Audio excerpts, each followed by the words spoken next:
The following is a Journey into Comics Network production. Good luck.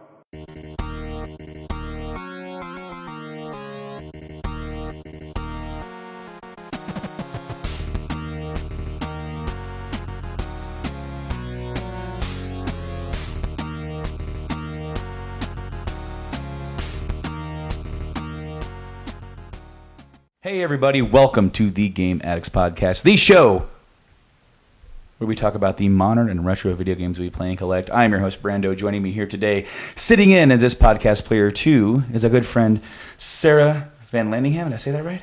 Yes. Awesome. I said that right. Yeah. I don't ever really think I've said your last name out loud before. No, it's a long one, 12 letters, Yeah. like 4 tiny little words. Can I buy a vowel? How many vowels are in my name? Van, Lan, Ing, Ham. Yeah, lots of A's. I would buy the A. I saw a picture recently where it was this dude wearing an eye patch. Uh-huh. He was on Wheel of Fortune. Uh-huh. And this guy said that his wife is like, "Why are you watching this? You hate game shows." He goes, "I'm not changing it until I hear him ask to buy an eye." Dad jokes. I know, it was so bad. Anyway, today we're gonna just be sitting back and chilling. I teased this on the last episode. We're gonna get back. We're gonna sit back and get to know Sara. We're gonna talk about some of our favorite like horror themed games. It's getting close to Halloween. It is Halloween. It's October. Yes, exactly. Yeah, happy Halloween, everybody. Exactly. This episode's going live like the Thursday right before. Right before. Excellent. Yeah, so it's like so we have the 25th. future trip. We are a little bit. Future tripping. Our whole podcast network is known for that. It's known for time traveling just a little bit. But I want to welcome you to the show officially. You are, I think, only the third actual guest I've actually had on the show. Ah, interesting. Yeah. When I wanted to do this show, as I've said many times before, even before I joined Journey into Comics, I wanted to do a gaming-oriented podcast. I started collecting, got into all this, and I heard a gaming podcast. I'm like, this. I want to talk about this, but then I didn't have the know-how or the who, and Journey into Comics opened up that door for me, and nice. Mike stepped in and he goes, "Yeah, I want to get into that too and collecting." I used to meet him. Literally, our show is just what we would talk about at work almost. And then Nate has been on. He's done a couple episodes with me. I think Silent Rob he's been on one episode. He bought the Switch and we reviewed the Switch, and he's also snuck in on a few episodes as he tends to do. Did he pantomime though, since he's Silent Rob? There was one. Okay, so how we record here, we have the camera set up, and over at Mike's we have a wall behind us like here, but where the camera is like behind that would be the stairs to come up the stairs. Okay. So we're like in a loft, right? And me and Mike were just deep into this conversation, and then he goes, and suddenly a Silent Rob appears, and I'm like, I'm looking at him, and I'm like, he threw me for a complete loop. Yeah. And I look over, and there's Rob. He snuck up the stairs and was doing this, and I'm like, what? Apparently they came over. Rob McGretchen came over, and it was just a very random. And then he just sort of like stayed off to the side, and you could hear him say something very in the distant. That just reminded me of Wilson from Home Improvement. Exactly. Yeah. When he's just like over the fence, just like, whatever, Wilson. Yep. Giving his infinite words of wisdom. But yeah. I wanted to get to know you a little bit because when we have people on, like, always kind of want to talk about like what got you into gaming. What got me into gaming? Yeah. Let's go back so many years. This is a journey. This is a journey because I'm 34. So when I was very young, my dad got me into gaming because I used to go to the arcades all the time. When I was very young, like 3 and 4 years old, some of my earliest memories is my dad putting our hands on the joysticks and my hand being very little and his hand going over the top of mine. We playing like Dig Dug, and Mappy is another one we used to play. And a couple of other ones. There was this one called Mr. Do that I really liked, or Mr. Do. It was like Mr. and then D-O, like do. Yeah. I don't know if it's do, an exclamation point. It was very exciting, I guess. Mr. Do! It was an old arcade game that was very colorful. It was in like a Dig Dug style, or, it's that type of thing. Okay. But you're collecting fruits and whatever you did in the 80s in arcade games, But that's what got it started, and it's always been my happy place. I've been playing games ever since the 80s. So that was like, because I would say I was born in 1983. So this would have been like the, late 80s. So, I went like every other day. I would bug my dad to go to the arcade. So what was your very first gaming console you ever played? The Atari 2600. That was the first thing we had. My dad had that. That was just always in the house. That was... And then I remember when we were very young, we got the Nintendo, the original Nintendo console, and then it was over after that. That's what we did every night. Absolutely. I remember being, I don't remember when the NES came out. 85. 85. I think we got it the year later because my dad likes deals. Got to get the deal. It's cheaper a year later, So we got it the year later. We had the 2600 to play. Man... That was a good Christmas. I'm just thinking about it. I got lost thinking about it for a second there. But I remember just being very young, and at that age, my dad beating the first Mario game and calling me in from the other room, like running down the hall and like seeing Mario and the princess get together for the first time at the end. And it was just like... She wasn't in another castle. No, like it was mind-blowing to me. Just like, wow, I don't know. But the first game I ever beat was this game on the 2600 called Adventure. Okay. And it's kind of considered, I don't know if you'd consider it one of the first RPGs. In the console world, you can't consider PC. That's its own world over there, They had text-based RPGs, They were off doing that thing before the console game caught up on that, Exactly. But Adventure was like this little game where you played a knight and you had to go to a castle and collect a key, and the castles were different colors depending on the difficulty level, because the 2600 there's a little switch where you can have different game modes that you play. So you just hit the little switch for game, hard, basically easy, medium, and hard, level 1, 2, or 3. So the castles were different colors and there's different colored keys, and that's the famous game that has that duck looking dragon, if you've ever seen that. Yes. Because the knight that you play is a square. It's just it's a square. We had to use our imaginations a lot. Yeah, because the 2600 had the joystick with the one red button on it, and you just collect the key, and there'd be like bats and like bridges, and it was like a maze basically. And then you collect the key and you bring it back to your castle, and when you win, you get a trophy. Whee! And it flashes. Yay! The screen flashes. That's your reward. But those are some of my earliest gaming memories. What's funny is that a lot of people got their start in the 80s. Of course, I mean, that's was with the big boom with the Nintendo and everything, with the Atari shortly before that. The very first console I remember playing vividly was the ColecoVision.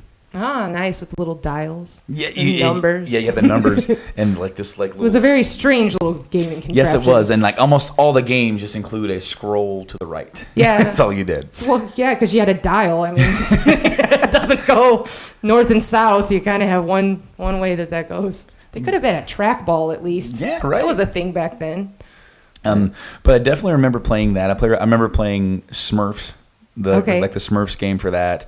And then later on came the NES. A lot of friends and family had NESs. I would just bug them all the time to play that. And then eventually my first system I ever owned myself was a Super Nintendo. Nice. And that's one of my favorite systems. Mine too. Absolutely.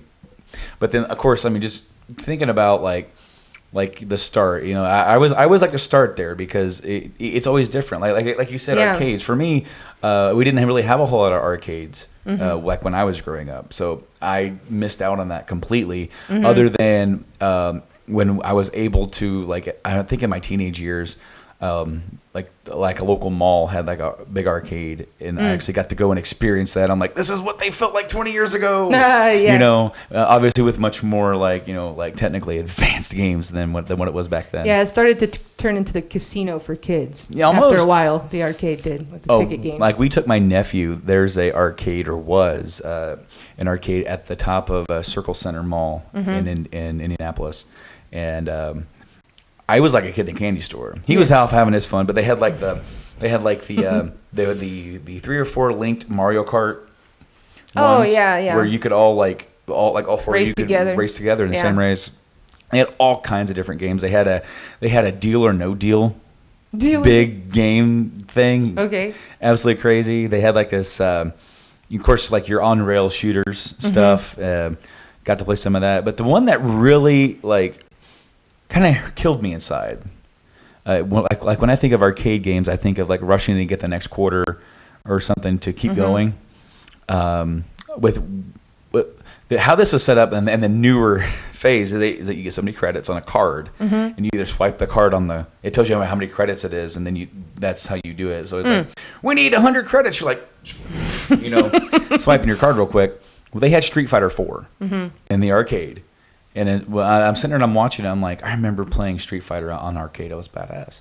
So I'm going to play this. All right, you know what? I haven't played Street Fighter 4 yet. I'm going to play it in the arcade. Swipe it. And it's like, you have got it gave me 15 minutes of gameplay. For how much money now? For what? I don't know how much money I put on there. It was like we spent. That's weird. And so it wasn't like you played until you died. It was a time limit. Oh, okay. And then it went, whoomp, and it loaded up the Xbox 360 home thing, and made you log in as a guest, and then it booted the game. Oh. So the arcade was running off of an Xbox 360. I see. That's different. And I was like, wait, what? You got bamboozled. I did. I totally did. Yeah, you got swindled. Absolutely. And I sat there and I'm playing it, and my little nephew's like, what are you playing on? And I'm like unenthusiastic, like Street Fighter. I'm like, but I could do this at home. I could have. I could have went to GameStop. Yeah. And bought their joystick, those special edition game pads that they had. Yeah. And probably I would have got the exact same experience with no time limit. Yeah, correct. With a little bit more money spent. Yeah. Now, going forward, from what I know about you, of course, you're really big into music. Indeed. And you got to meet a legendary composer in the video game world. I did. Yeah. So let's tell us about that. Yeah, I did not bring those games for show and tell. Oh, that's today. okay. That's okay. Those are my prized We'll possessions. save that for next time. Yes. In 2006, they had a symphony that came through. This was back in the kind of early days of the video game symphony thing. I mean, it's a really big thing now, but you didn't really hear about it unless you were kind of into it. Like my brother the year before had gone to the first, the Final Fantasy one, not Distant Worlds. The one before that? Yeah, the one before that, Dear Friends. The Dear Friends Symphony. He had gone to that, and I was like, ooh, what is this? And I was actually, this was the year I graduated college, and it was a professor. I went to Columbia College in Chicago, and one of the professors there got an email about this symphony that was coming out. And he told me about it in one of my composition lessons and said, oh, you need to go to this. The composers are going to be there. You can get a student rate. And I was like, oh, indeed, I can. So I got the VIP tickets to where I got to meet the composers. And I got primo seats. It was fabulous. I was in like the 7th row, which for symphony, you actually kind of want to be kind of in the middle, acoustically speaking. I don't know if you know that. Sometimes it's even better to be in the back because you can hear all of the instruments blend together by that. Sometimes, if you're too close, it'll wash right over your head, some of the things. But 7th row was fabulous for watching the symphony. And sitting in the aisle opposite me was Koji Kondo. Really? He was there, yes, because the composers were just in-house, sitting out in the audience with their family or their loved ones or whatever. And it was the year that New Super Mario Brothers came out. Like the first one, I think it was on the DS. The DS when it came out. This was before it had come out. So the big thing that he was doing was playing his piece on the piano. It was one of these little ragtime pieces that he did for that game. I think it was like the main theme, the da da da da ba ba ba dum, ba da da da da da dum, that little thing. Yeah. So, but he played the piano, and he was out there sitting, I think, with his wife or something. But he, the whole time, and I have to demonstrate this. See, I can because I'm on video here. Yeah. So this makes sense. He's sitting there, and because they did a Mario Brothers suite at this play symphony that I went to, he was like this, you guys. He was in the chair just going, da, da, da, da, like conducting on his own, just into it. He was so pleased, and he was smiling the whole time he sat there watching his music. It was just fantastic to see that. But Nobuo Uematsu was there, one of my favorites. Yasunori Mitsuda. That's one of Nobuo's contemporaries, but Yasunori Mitsuda did the music for Chrono Trigger. He did most of it, and then and Nobuo was came in. I either producing or doing the he was in charge of the music, but well, I guess from what I just watched a video on this not too long ago. They were working and conceptualizing Final Fantasy VII, and then Chrono Trigger was in development, and I guess they hit some snags, they hit some problems, so then they pulled from the FF7 team. So they pulled Sakaguchi, they pulled Uematsu, and they pulled Nomura. Then those guys came in to help, like, I don't know, to dial it in or to really like kind of come in because it's a team effort when you make a game, any composition for anything, film, TV, whether whatever. I mean, in any other aspect too, in any aspect, not just with like the music, but the whole design, programming, format, everything you do, the writing. It's all a big team effort with these, like with these teams, and but yes, like Chrono Trigger is like one of my favorite all-time games, and I'm a latecomer to it. It's so good because we're gonna get back to like what we're talking about here. My games. That's right. Yes. Well, tangents. It'll come around. Tangents are aplenty. I know how to rein them in. Good. Well, I mean.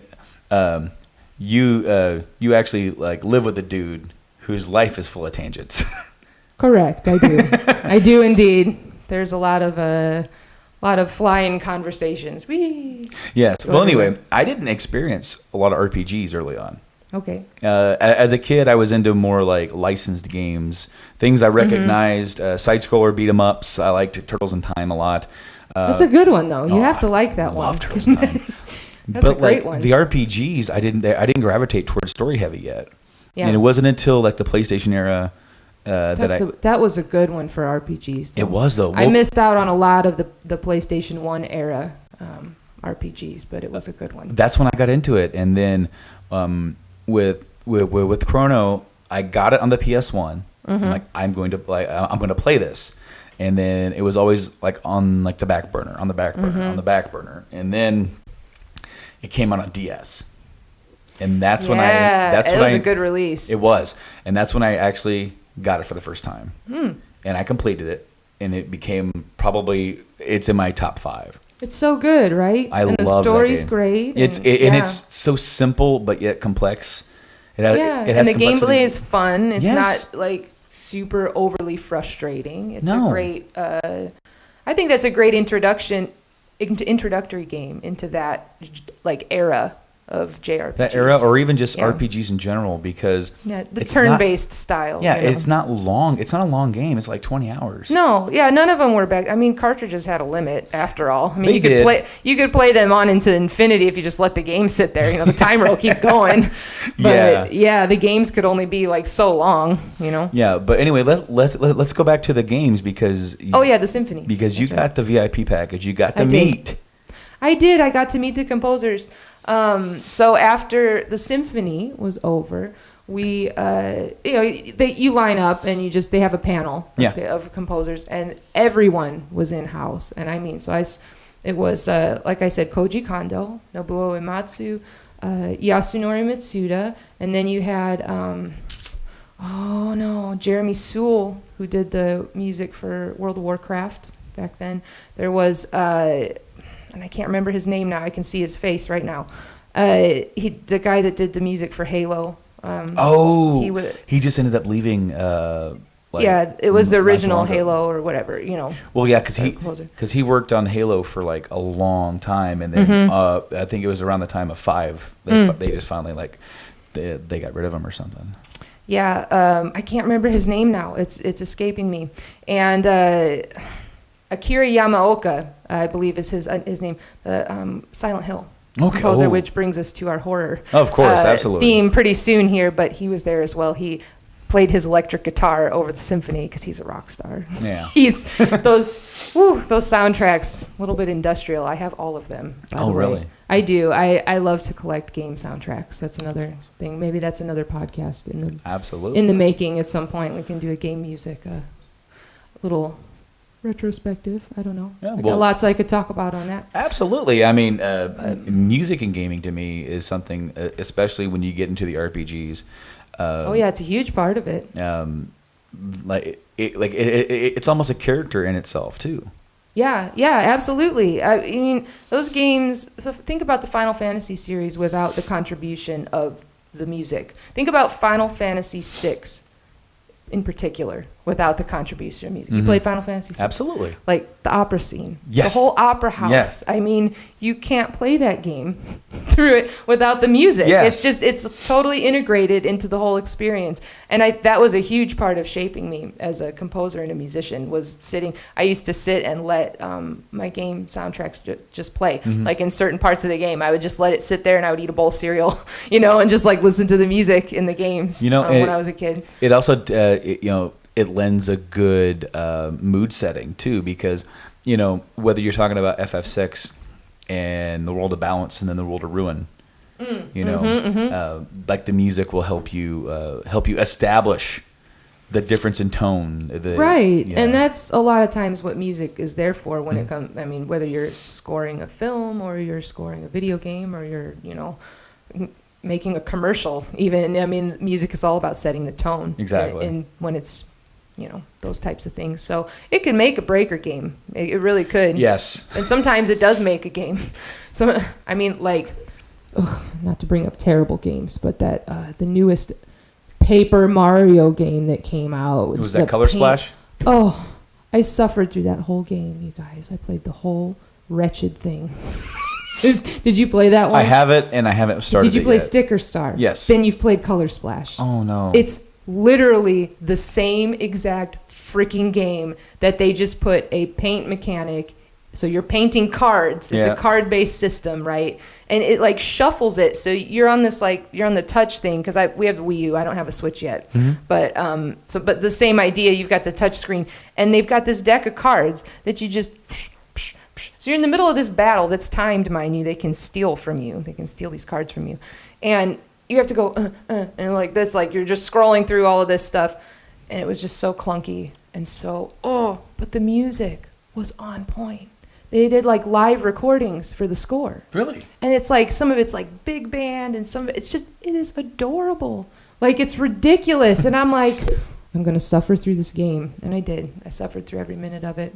I couldn't 100% it though. I'm a completionist by heart, but I couldn't do it. It was too. Well, I mean, I remember getting commitment. I got a deal from a guy at work. One of his kids had Sticker Star, and he's like, "I'm selling it. Do you want it? I'll give you a good deal." I didn't want to hate it. And that's the thing is that I really liked Thousand Year Door, and then that one felt like that was like the last one that felt like Paper Mario. Yeah, we'll see. And then the one on Wii, Super Paper Mario, it was completely different. It was like they mixed Paper Mario and put in like the platforming aspects, and that was different, but I still like enjoyed it. Yeah, because it still felt like something that would be familiar within Mario. And because what I liked about Super Mario RPG, Paper Mario, Thousand Year Door is that while this is a Mario RPG, it's an RPG enough, but that it feels like that kind of gameplay is what you would be if it was a Mario RPG. Right. But then when you go into Sticker Star and you have this book of then that's how you make your attacks and everything, and you're limited in. It's very limiting, but not in a way that you want. Like sometimes less is more, and then sometimes less is prison.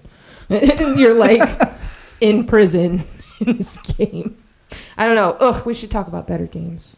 Yeah. Okay. Well, we actually need to finish up talking with the composers because you got to meet. And then you got your carts signed. I did. So I was the first person in line for this VIP thing because I practically ran. I'm like, no, I'm getting in front. We're doing this. I was there with my friend. And this was right after I graduated from college. So I had like my demo CD that I had made of like little demo things. Because I was going to go to Los Angeles over the summer to pursue film scoring. So I thought, what a great networking opportunity. I just finished up all this stuff for my portfolio. So I had like my little demo portfolio with me. And I was like, I'm going to give it to these people. Just, so I'm like fresh out of college. I'm all like, yay.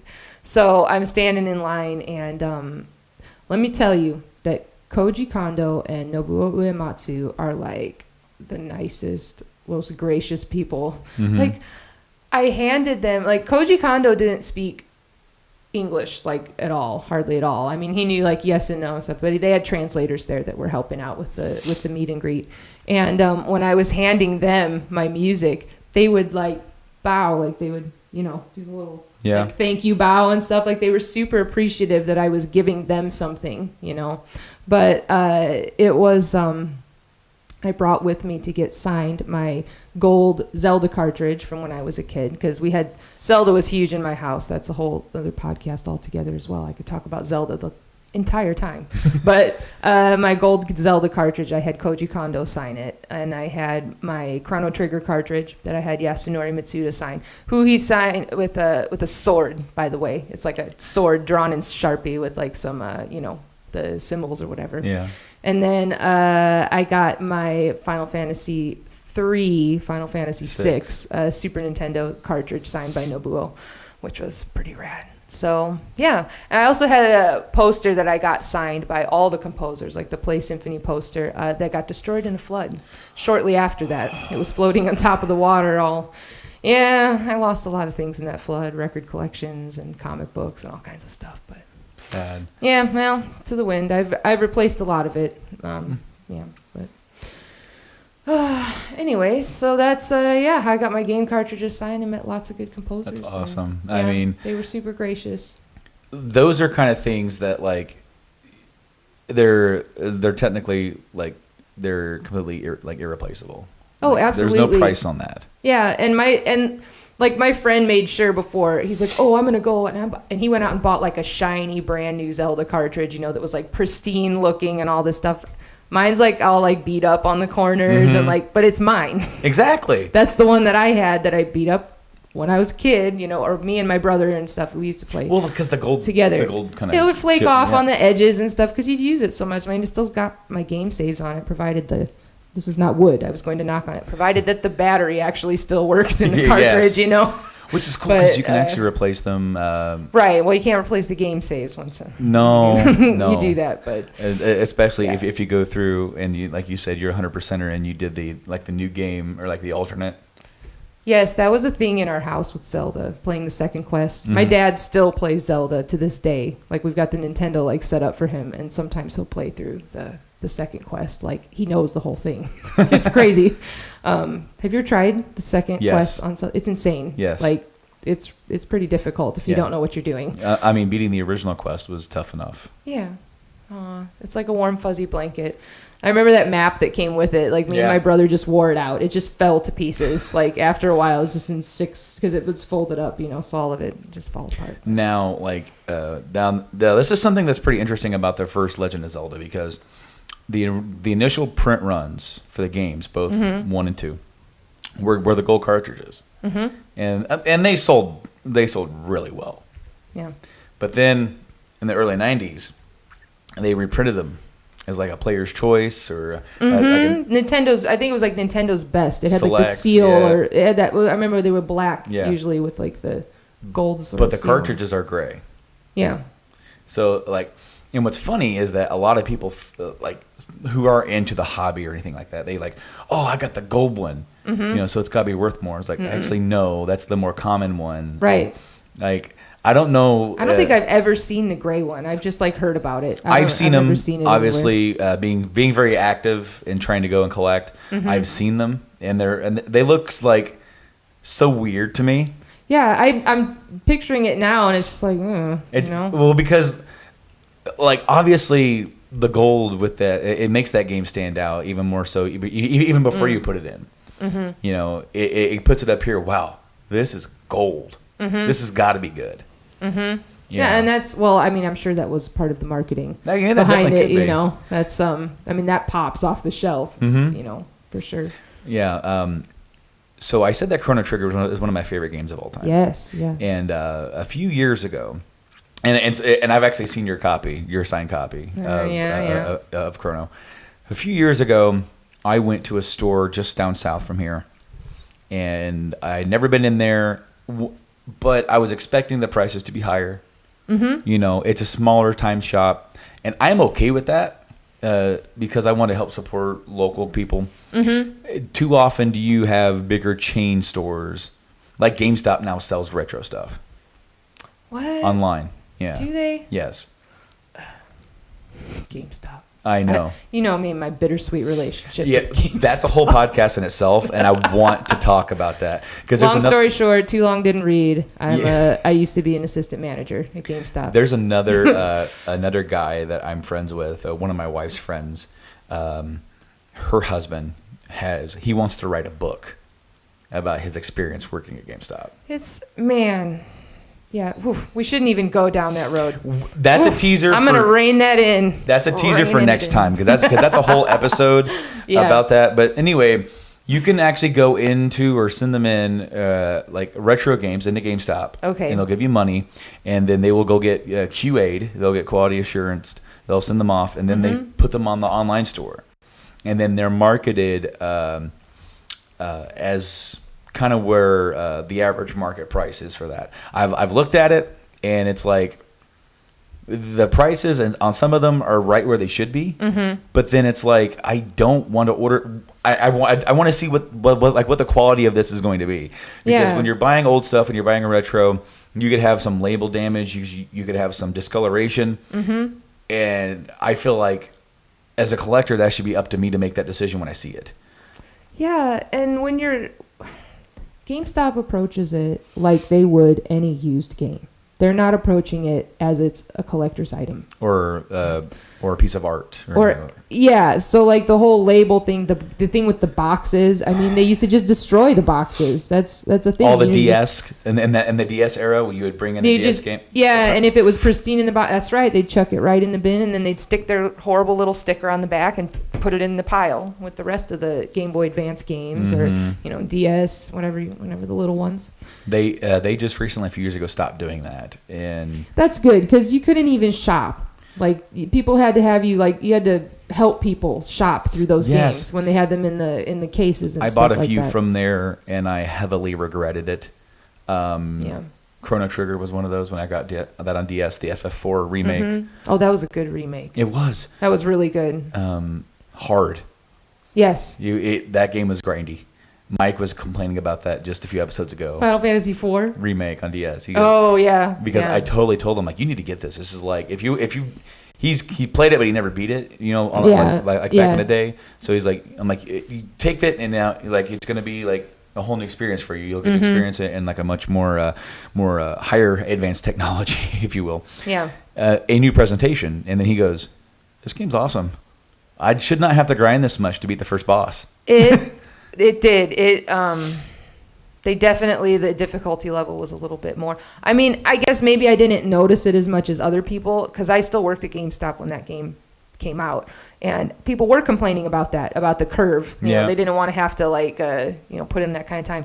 If you remember the original Final Fantasy, that was the king of grinding before that first boss. Yes. Because you just die in one hit constantly. That game was rough, especially in the years before, when you played it on the original and you just have game over. Yes. You don't you don't get to have save points and all this checkpoints. Well, I mean, there was some of that, but it were very sparse, not having, what's the word I'm looking for? Like emulators when they're save states. Save states. You don't get save states.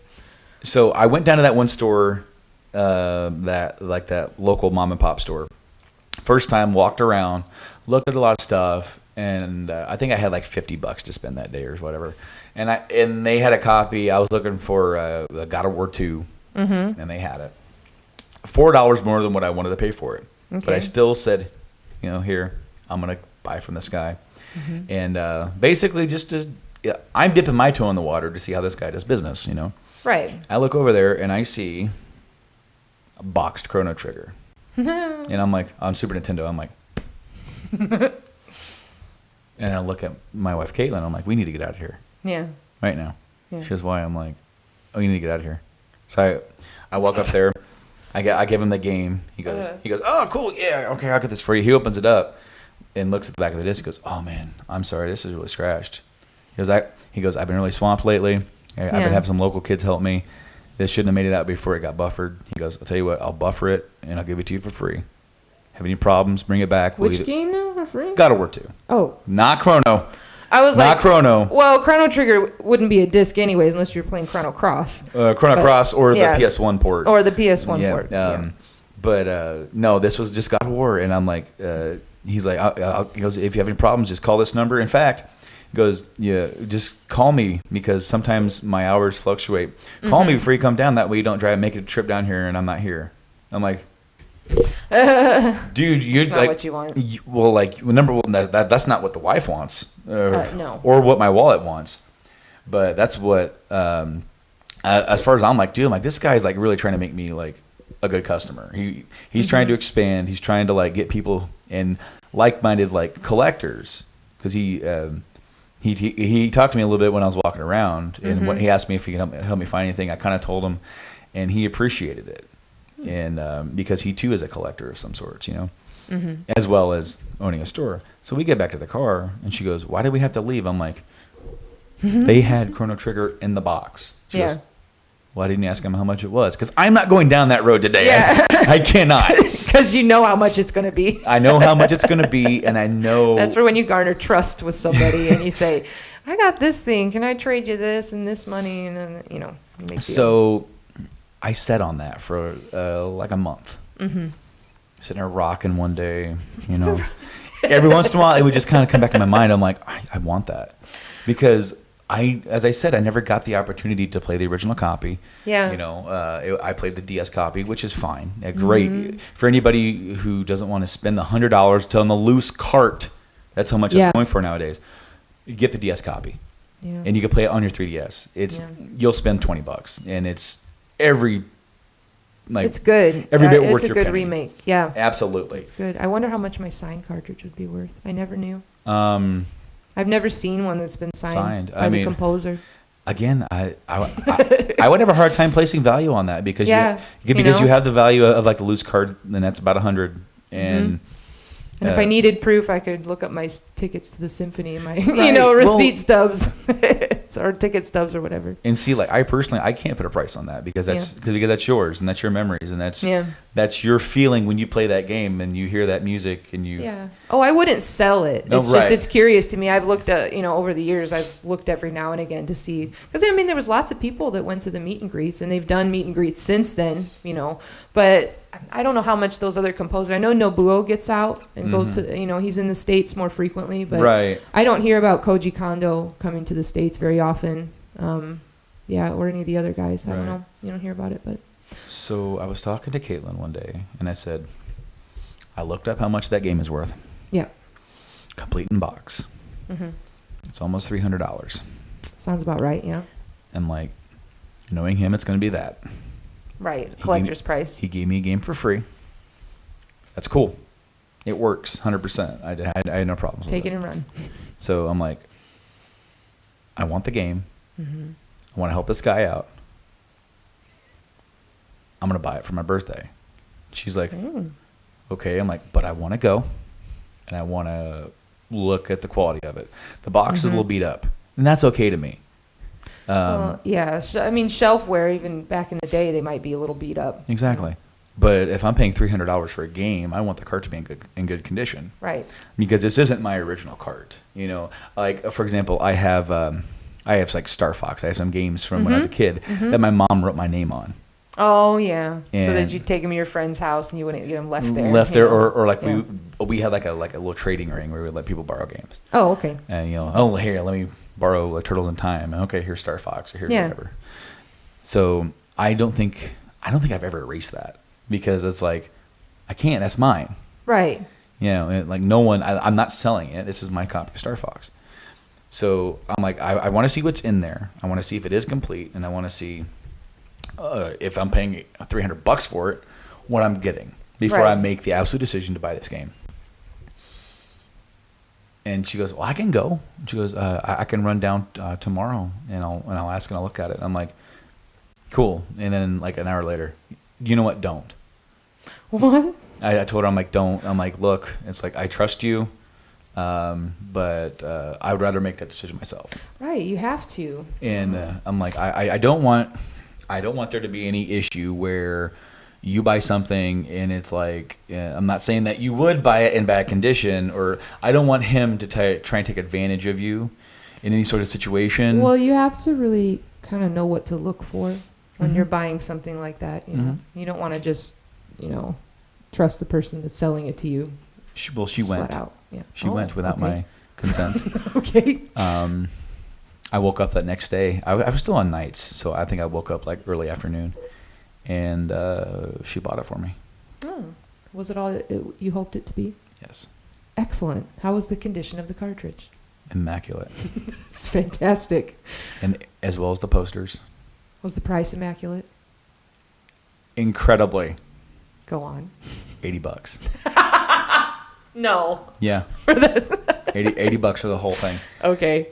She went in there and he was like, "Hey, what's up?" She goes, "Yeah, I was in here with my husband a couple weeks ago, and she goes, he saw that and was like lost his mind, and then he like forced us out of here before he made irrational decisions." Yeah. He goes, "Oh, okay, yeah, the God of War guy. Okay, yeah. He remembered." Yeah. And he asked, did the game work? She goes, "I think so. He didn't say anything about it to me or whatever."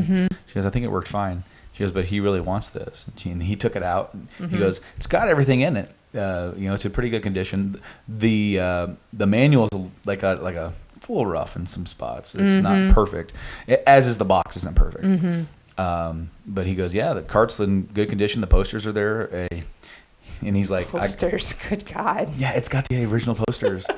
And he's all like, "I got it in my system for 100, but I think I can do 80 on it." She goes, "Deal."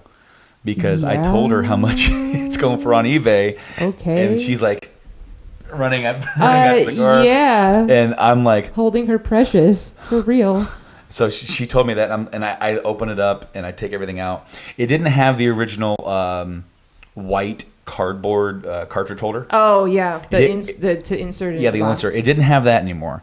But in there, you could probably get one of those. I got one. Yeah, generic. I have a whole other story about how I got one of those, but the way he did, like he doesn't have like a whole system. He wrote like an invoice and had a whole thing to charge. And I'm looking at that going, and I take the game, put it in my SNES, cluck it up. I'm like, yep. I'm like, and I've got to go to work. Yeah. I'm like. So I went to work and I was skipping. I was like, yeah, for real. That is such a collector high, and I didn't even do it. Right. That's great. Now, how I got one of those inserts, leaving work. I work at a car factory, and we have recycle bins where you could bring your recycling from home and just put it there. That way, you don't have to make a special trip or anything. It's like they'll take care of it. You just whatever. We're walking out, and it's at night or 2 or 3 o'clock in the morning. And it's dark, and we're walking past, and we have like the security turnstiles before we get to our parking lot. And some dude's like, "Is that an N64 box?" It was a box for a system for N64. Just chilling in the dumpster. It was just chilling right next to it. And wow. I walk over there, I pick it up. I'm like, "The Lord of Games has blessed you this day." I open it up, and there's Super Nintendo game boxes inside. And I used to start digging, and there's Zombies Ate My Neighbors. Yeah. There's Doom. Really? There's Tiny Toons Buster Bust Loose. Uh-huh. And then I think there was like WWF Raw and some football game. Some random stuff, yeah. And these were just shoved in there and then thrown away. And the Doom box is in really good condition. The Zombies, it's a little rough. But with the Doom, I got the manual minus the cover. But for the football game, which nobody cares about, scrap it. Had that little white thing in there, Chrono. Yeah, it's the same thing, same one. Up on my shelf. I'm like, winning. I'm complete now. Absolutely. Well, I wish you would have had it here for show and tell. I thought about bringing it, but our topic today is actually like horror themed. Yeah, and that's a good. But I mean, the general concept would just be get together and just chat for a minute. True. And that chat turned into a while. It's all right. We're gonna get to games. We got some games to talk about. I brought some. You brought some. We're going to be talking about some of our favorite horror themed games. I have a small collection. You brought some. I brought a handful. We don't know what each other brought. No. And so we don't know if we brought the same games. That could be as well. That is a possibility. So like just like what we did on some of our retrospective episodes, where before we would just we have them all like in a secret, like you don't know which ones I got. Oh yeah. Now it's all like, yeah, here they are. Oh okay. Here's this one. Like literally, me and Mike, we just given up on that topic because at first we were like, we have to pick 10. Oh yeah. And then now there's a running joke on the podcast where for the first real retrospective episode we did, it was on the Sony PlayStation. Okay. So it's like, all right, we each got to pick our top 10 favorite PlayStation games, and with a couple of like, if you have more than that, you can do some honorable mentions. The game he picked may or may not have been on that system. Okay. For number 10, because he said it, and I just looked at him. I'm like, he goes, he says like, you remember that, right? I'm like, on the PS2. Yeah. It was like Dead to Rights. Oh, okay. And then he's like, no. I'm like, yeah. So on the podcast, I'm like, yeah. He's like, oh. So when me and Nate did the PS2 retrospective, my last game I had was Dead to Rights. That's funny. But do you want to go first? Or you want me to go first? It doesn't matter to me. I can go first if you want. Go ahead. Let's see. Well, I don't know what I'm going to pick out of my bag of games. Well, maybe I have a whole bag. Well, I mean, should I go? Well, I don't know if I can go chronologically. Let's see. Okay. Here's a good one to start with. I brought the first one. I brought some sequels and some together. These is one of my favorite game series. Camera. Do you see this camera? Yes. Fatal Frame. This is Fatal Frame and Fatal Frame 2. And these are very spooky games if you have ever played these. Have you ever played these games? Do you have them with you? Fabulous. Look, I knew we were going to have some overlap. This is the original Fatal Frame right here. We have twinsies. How funny that we have twins on the twins, the creepy twins of Fatal Frame 2. But I couldn't decide between these because the original Fatal Frame is just so like iconic and creepy if you're into the horror genre. So I don't know if you know about these games. Are we going to explain about Absolutely, these games? yeah. Just go through and we can talk about the games and maybe some of our memories of playing them. Okay. Well, Fatal Frame, this series, to give you the lowdown, you don't actually fight directly. You fight with a camera. There's a thing called a camera obscura. Yeah. And you suck out the ghost or the demon's souls, basically, with this camera, and that's how you do damage. So you can't actually do any sort of physical attacking whatsoever. You also have like it's like this meter where your fright meter that goes down, that if the ghost, they like, whoa, they scare you and try to possess you and they can harm you and things like that in that way. But so basically it's pretty terrifying because it's you have to focus on your enemy. There's something to be said about that. The more in frame and centered the shot is in the camera, the more damage it's going to do to the enemy that you're trying to face. And you'll have like 3 or 4 of them near the end of the game that are just on all sides of you. So you're just like flipping around. This is PlayStation 2. So you just like hit, I think it's like one of the bumpers that you hit, and you're just turning around like 180 degrees and they're just everywhere in your face. And you have to keep taking all these pictures. But I don't know if that, because the jump scares are okay for me. I really like the psychological horror type stuff.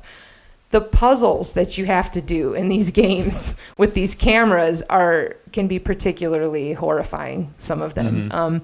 Where there's a lot of that Japanese horror that runs through as Japanese games, you know. Yeah. And the storylines are as such too. I think Fatal Frame 2, you're going out in the woods and you're these sisters and you have to like become one, and then like, you know, one sister has to kill the other sister or something like that. It's like this really, it's spooky. But the ones that are really horrifying are when you have to focus on a part of a room. So you'll be like in this creepy room of this, like, you know, you're out on like this lake in this creepy boathouse or something, and you have to like focus on a corner. And then like you'll take a picture, and then something else will show up in the picture, and that's how you have to solve the puzzles. And then you have to hunt down these ghosts, and it's really good. It's one of the scariest games I've ever played. I used to play it with the lights off when it came out. If you played it, I mean, it might not be quite so scary now because of the graphics. People are really into the graphics being part of the scare. But these games, I think they hold up. They were scary when you played them when they first came out. Well, I mean, I mean, if you would take somebody who's played modern games now and take them back, they might have an issue. But for us, when we were coming through, and like we accelerated with the technology, and I mean, I remember like being scared on the PS1. Yes. of certain games. And, yes. There's also an Xbox version of Fatal Frame 2. Yeah. Then that's like the director's cut, I think. It is. It has, I believe, extra content. The one for the Xbox. It has like an extra scene at the end or something to that effect. I actually found that copy the weekend after I found this. Yeah. And I saw it and was like... All right. Well, that was Fatal Frame. Are we going to move on from Fatal Frame? Well, actually, story there are 3 Fatal Frames on the PS2, right? There is. 3 was okay. And then there's one on the Wii U. Yeah. I didn't get around to playing the Wii U one. I know that it's for download. Yeah, it is for download, and over in England they have a physical copy of it. Yeah, see, I knew we didn't get that. I was like, I think it's called something else in England. Yeah, I think it's a different title, but I don't think you can play it on our consoles because obviously it's regional. No, the region's different. But yes, it is available for download. I never got around to playing it, but that's one thing that I thought. There were 2 things that I thought of when I first saw like the Wii U gamepad. Mm-hmm. Pokemon Snap and Fatal Frame. Yeah. Moving that. Well, Fatal Frame immediately for me because I was such a fan of the series already. I was like, this system is made for it. Ah! Yeah. I wanted to like do the camera in real life, and it almost gives it like an augmented reality type thing because you're I don't even want to think about this game in VR. If you've ever played VR, whoo, that's not something I'm ready for. All right. Well, next. I'm gonna try and bring up one here. Next. Let's see if we're matching again. Maybe not. Deadly Premonition. No, I did not bring this one. Director's cut. Now, this is also available for the 360, I want to say. Okay. And this is one I don't know. This has been enhanced for the Move.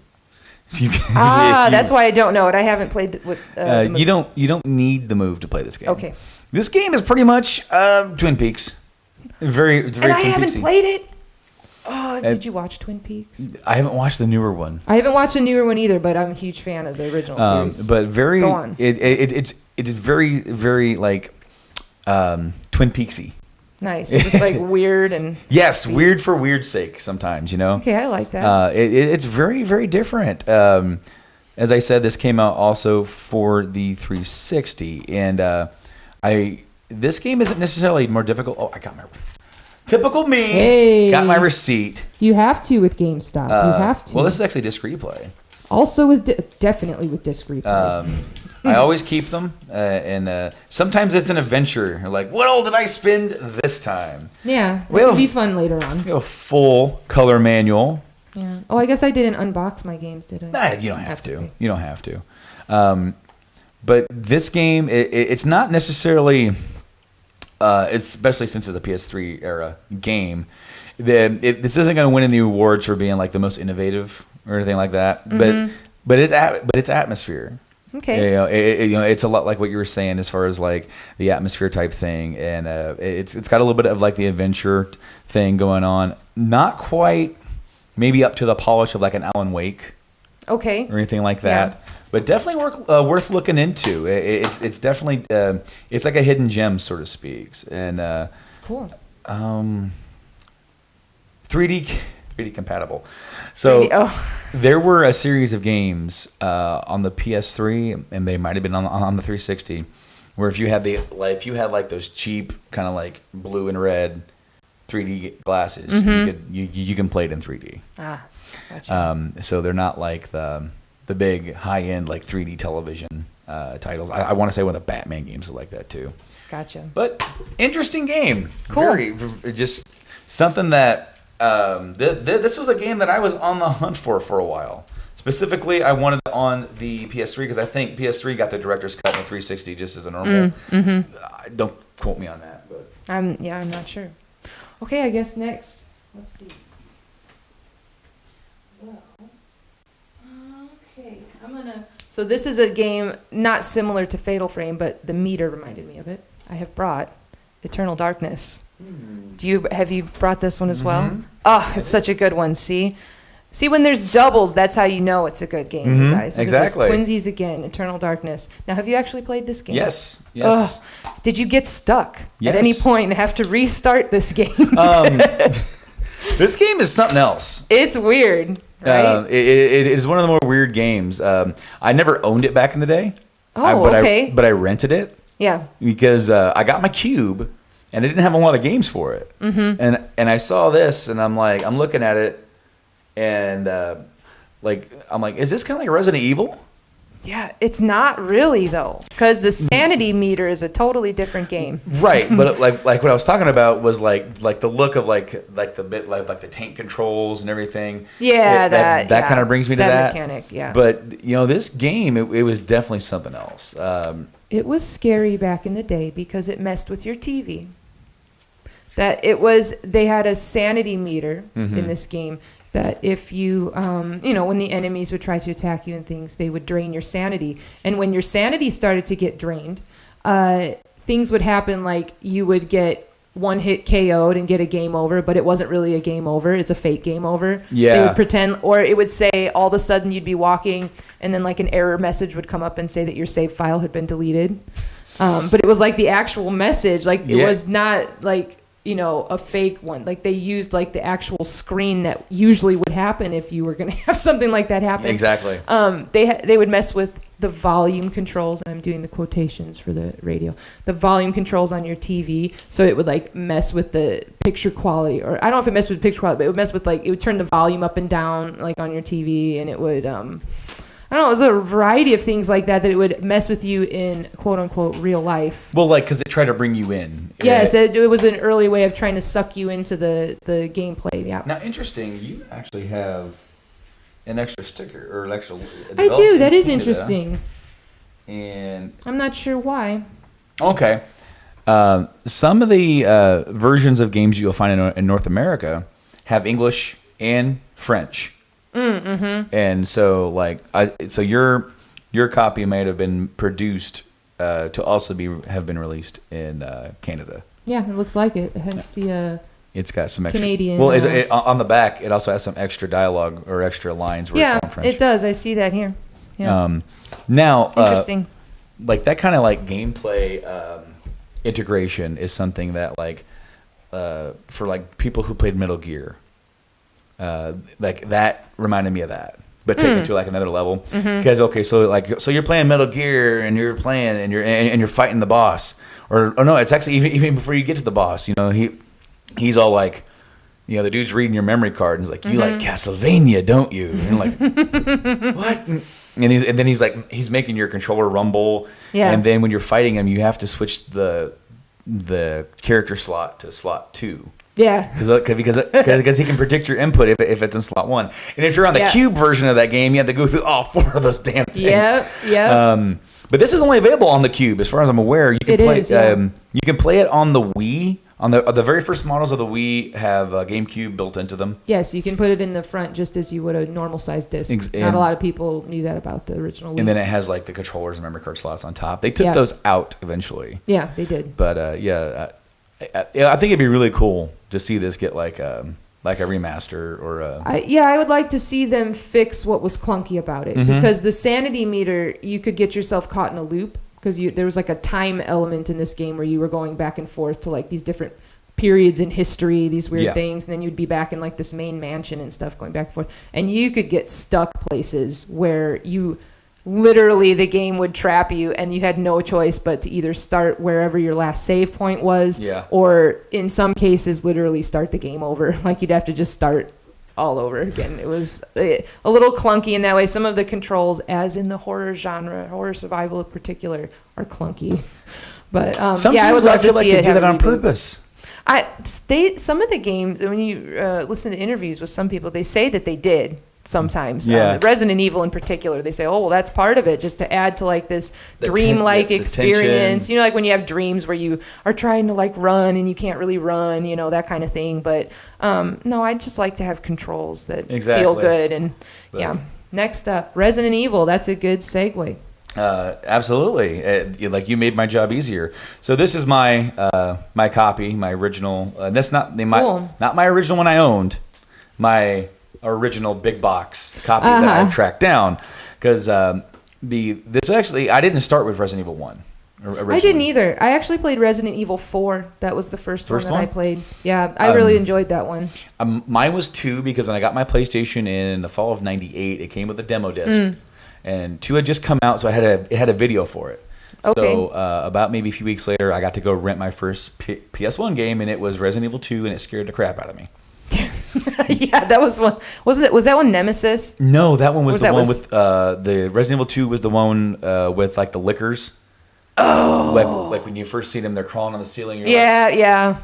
Okay, but yeah, that's scary for a kid. Well, I mean, picture going from Super Nintendo to that. And yeah, that's a huge jump back in the day. And so I was like completely terrified, but loved it. Yeah, I kept going back for more. So of course I wanted it for Christmas, but I might have like waited too long to say that I wanted this. Because by the time I asked for it, they said, we'll see, but they probably had already done their Christmas shopping. Yeah. Because I didn't get it. So I got some Christmas money, but I didn't get enough money to get RE2. So I picked up the director's cut of RE1. Okay.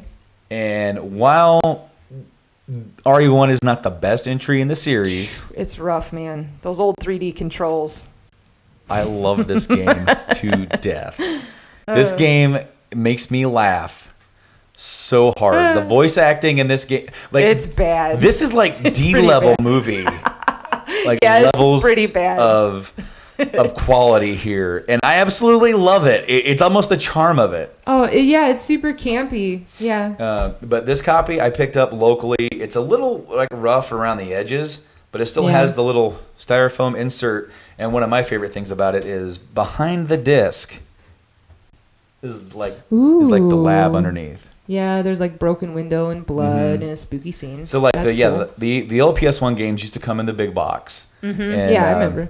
Like the same as like the Saturn, but the selling quality, Yes. Bigger on the shelf, as it were. Well, the Saturn ones were basically just a really big CD case. Yeah, it was like a big jewel case. And they actually went to that for PlayStation to save money because these are like more plastic. They have like when you buy specialized I got a PS1 game down there and I'll show you, but they just print that in there to get that nice little plastic ridge. But I found this locally, and I have more copies of this game than any other game in my collection. Interesting. It is just it resonates with me. Oh, there's another part of that. Yeah. To the lab, cool. like behind the manual. Yeah, there's just the lab. But I have the director's cut, not my original copy because it disappeared. But I bought a brand new copy in 2007, about 10 years ago, on eBay for $20. So I got to actually unwrap it and like have that old school feel. And then I bought this copy, which I saw it on the shelf and was like, I don't need this at all. Yeah. But you need it. But the collector in me was like, no, feed the beast. I have to. And then I found the original director's cut, which came with the RE2 demo disc. Yeah. So now I have that. Yeah. So I have 3 copies of the same game. And then they did the remake for GameCube. So I have that. Yeah. And then they did the HD remaster of the remake for PS3. And then PS4, right? Okay, so when they did it for PS3, it was download only. Oh, that's kind of fun. It was sad. It's no fun. I was heartbroken. In certain situations, digital's fine, but for the collector and me that wants some of these games that mean something to me, I understand that. So over in Singapore or Hong Kong, they have a physical copy of RE remake on PS3 with a reversible cover. One says Biohazard, one says Resident Evil. Oh yeah, that was the original title. Yes, of course. And then it also has 2 manuals, one in Japanese for Biohazard, one in English. And then when you played the game, it would just ask you, language, English, and that was just for subtitle because the entire game is voice acted in English. It's the same with this one. If you play the Japanese version of Resident Evil, any of them, all the language is in English. Because to them, it was like a homage to like they were trying to make a Western horror that got brought over to Japan. And all the movies over there, they don't dub them; they just do the subtitles. I see. Because they don't want to ruin the integrity of the original. That's what I've heard anyway. Yeah. It's not like us where we overdub everything. True. But yeah, I imported that and bought that, and I have that in my collection now. And then they released it with Remake and Zero on PS4. Yep. And I don't own it yet. I'm actually like boycotting that one because you have too many copies already. I don't need it because I already got the damn thing. You don't need it. But I absolutely love the original Resident Evil. I love playing as Jill and having my buddy Barry come around and just act so weird, and then like, wow, you were almost a Jill sandwich. I mean, it's so. Just looking at the cover, it's Bruce Campbell. Yes. On the cover with his boomstick. I mean, you look at the cover of that game, it's all over it. All right, since we were talking about PS1, I'll just go ahead and bust out the Silent Hill. And I brought the Silent Hill, and I couldn't choose, so I brought I can't choose between 2 and 3. And here's Silent Hill 1 right here. This is the original Silent Hill, which has just about as much camp. You've brought 2 with you. Good. Hey, we've got the Xbox one. This has extra content on it. The Restless Dreams. After the game is over, you get to do that. But Silent Hill 1, have you ever played Silent Hill 1? Absolutely. Silent Hill 1 with the pterodactyls. That's all I got to say. Why? Why are there pterodactyls? I don't know. Nobody knows. But this game, if you want an interesting thing, this has one of the best game endings in history that you can find. The dog ending to a game. Look it up if you haven't. Silent Hill dog ending. You'll be handsomely rewarded if you don't want to go through the I rented this game back in the day because I saw this was horrifying back in the day. The fog was horrifying. Like, I remember like trying to find his kid, Cheryl. Yeah. And you end up going down like the alleyway. Yeah. And like the controls were wonky, reminiscent of a Resident Evil. Not they had quite. the old 3D style where you turn around in a circle rather than actually moving. And then the camera was sort of like kind of weird places, but then with the alleyway, it was like following you, and I was like.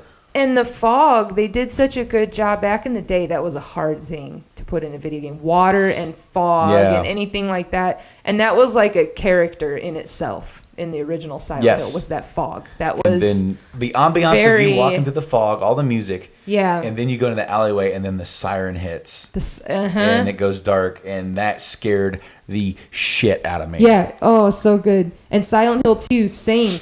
These games right here, I couldn't decide between them. Silent Hill is one of my favorite game series of all time. I love Silent Hill because, I'm going to have to say 2. I'm going to go with you on 2 as being probably my favorite, with these like close behind for different reasons.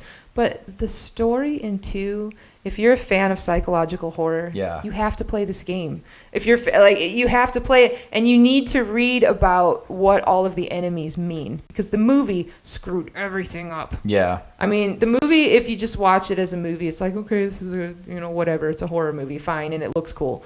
But they took stuff from 1, 2, and 3 and just smushed it all up into some story that makes no sense. Okay, Pyramid Head had no business being in that movie at all. No. Pyramid Head, if you want to get a taste of the psychological stuff, Pyramid Head is actually a manifestation of the guilt of the main character in Silent Hill 2. And I don't want to say too much because I don't want to spoil the game for anybody who hasn't played it. Even though it's old, spoilers are old on this one. They're available in HD. I want to say 2 and 3 are available in HD for PS3 and 360.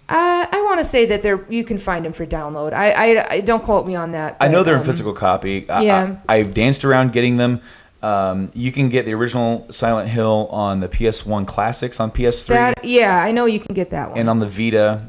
And then they did announce PS1 Classics were coming to PS4 at some point. Oh, so I don't know if all of them are coming that are already up there, because there's a difference between the PS3 store and PS4 store, and it has to do with licensing. It has to do with sort of like how what's the right word I'm looking for, royalties. Because, for example, and also I guess technical problems, because unrelated, Konami, sure, but if you could download and play the original Metal Gear Solid on the PS3 and PS Vita as a PS1 classic. You cannot on the Vita store go and get Metal Gear Solid 1. Licensing is weird, man. It's licensing, but I also heard it's available over in Europe, but in America they never did it because it was a it was something to do with a security issue within the network. And then after they had that Sony had that big network crash, anything that is like supposedly a problem, and the original people who put Konami put that up, and they're like, yeah, we're not going to update that. They're like, okay, then it's not available. You can still get that. We told you how to get that. You just have to plug your Vita into a PS3 and download it to the PS3 and then move it. Ugh, it's a pain, though. It is a pain. But yeah, anyways, Silent Hill. Silent Hill 2. I played it originally on the PS2. Yeah, it originally came out on the PS2. Yes. This was a later release on the Xbox. Yeah. It says here the extras are additional playable character, Maria. Yeah. More secrets revealed. It is. You get a whole extra scene to play through at the end of the game. New areas, weapons, and items, enhanced graphics, and lighting effects. So it's worth playing. It's worth playing for the extra scene. And that's awesome. I enjoyed it. I actually still haven't played this yet on the Xbox because I played the original back in the day because I liked the first one a lot. Yeah. But it was the second one that had me riveted. Yeah, it's so good. Because I really felt like the writing, and even though, yeah, sure, some of the voice acting in 2 is kind of like it's campy. cheesy. It's video game acting for but sure. like in the first one, it was even more cheesy. Like and you're shooting pterodactyls for some reason. I had to go back to that. It just makes no sense. I went back and played the first one a few years ago. And it just cracked me up having these little demon children with knives and daggers. Oh, yeah, the little demon babies. Yeah, they're tiny little knives, and they're evil. I died so many times because of those evil little babies, because they just overtake you. But, Silent Hill 2, the way that the story opens is just great. I mean, and it's very... Not to bring back up Zelda, but the first Zelda, they just drop you into the game and they say go. Silent Hill 2 is kind of like that. Yeah. You're just dropped into the game and it just says go. And you don't know why you're there. You don't know what you're doing. You don't know where to go. There's all this fog. You definitely experience that game as the main character, James, as it unfolds for him. They're very good at keeping... Like, it's not one of those games where you know a whole lot more as the player than what's given to you in the moment in the game. It's good for that. It's very immersive in that way. With Pyramid Head, okay, so, like, for example, by this point, like, we already had Nemesis. And he was this big monster chasing you all around. Can't kill him. Yeah, very bombastic. Very jump scary. Right. This is not like that. No, this is horrifying. You hear that knife scraping and you're like, oh my God, where is it? He's nearby. And you can't kill him. No. You can't until the end, but that's different. But like, I just remember like you being like so careful walking around and like trying to like peek around. And without tuning, like one of the first battles you have, you're just locked in a room. You're locked. You. I think it's the apartment building. Yeah. So one of the first areas that you're in, and the first quote unquote battle that you have with Pyramid Head, you're locked in a stairwell with Pyramid Head just dragging this sword around, and they don't tell you that you're not supposed to fight. You don't know what you're supposed to do. All of a sudden, you're just locked in with this creature that's trying to kill you, and you just have to survive. That's literally how you beat the first boss, is you just survive it, Oh, yeah. It's a good one. And just a nod to Silent Hill 3, I have to say it, is just one of the creepiest games. The Silent Hill 3 is famous for the big bunny heads that have the blood on their faces and like all the circus scenes and all of that stuff and the carnivals and all of that. The main character is very good. You get to play as a female. That's where they got the female lead, I think, from the movie, was out of Silent Hill 3. But anyways, really good story tie-ins in 3 as well. It's definitely worth playing. Silent Hill 4, The Room, is okay, but it's got its own horrific value. But anyways, is it your turn to grab a game? We kind of had Silent Hill at the ready, both of us. I have a few more as well. I have 4 more.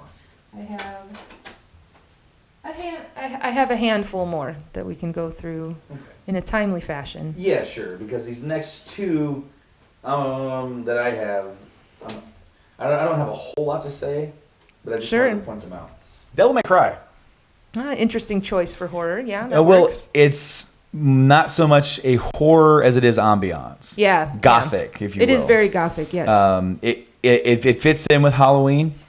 The series definitely went on. I have the first one. I hated the second one. And I played the third one, but I don't own it. Okay. This was supposed to be Resident Evil 4. Yeah, I remember hearing something about that. Or this was pitched. And then it repurposed. And then, it all got repurposed. And Like Mario Brothers 2. As is a lot that happens within the world of game development. Mm-hmm. Terrifying action thriller from the creators of Resident Evil. So there you go. The first... see, the thing is that this isn't necessarily a horror because you're playing as a dude who is a complete badass. Yeah. Which is why the Resident Evil movies aren't horror. They're an action flick because, like, literally the Resident Evil games... The early ones, at least, you're just somebody with a gun trying to survive the zombie apocalypse. Right, standard. Or mutants, monsters. Right. But then in the movies, they have Alice, and she is this Billy badass who cannot be stopped. Yeah. So then it's like, well, there's nothing to fear. Yeah. Other than the situations. Well, this is kind of that way. But, I mean, it's just very interesting, and it does kind of pull a little bit from, like, Castlevania. It has that sort of mood. Yeah. And what's funny is that, and then later games, Castlevania would pull from Devil May Cry type gameplay. Which I didn't like. I didn't like that. No, I didn't like that either because I leave my Castlevania alone. Because Devil May Cry sort of like started the type of gameplay that would be seen in like God of War. And right. Then, which is like that action with the timed events and all of that type of thing, but then survival. Playing this is not really what I expected, but I definitely wanted to bring it up because of its origin and of course, like, your ambiance and then your setting. But I definitely wanted to bring that up. I have a good transition game. Cool. Which is... because I'm a nerd, if you can't tell. Mm-hmm. I have my shirt on today, which is my favorite Lucky t-shirt, my Symphony of the Night. Castlevania Symphony of the Night. I had to bring my copy. It's Absolutely. Halloween. I mean, this is the greatest platformer of all time.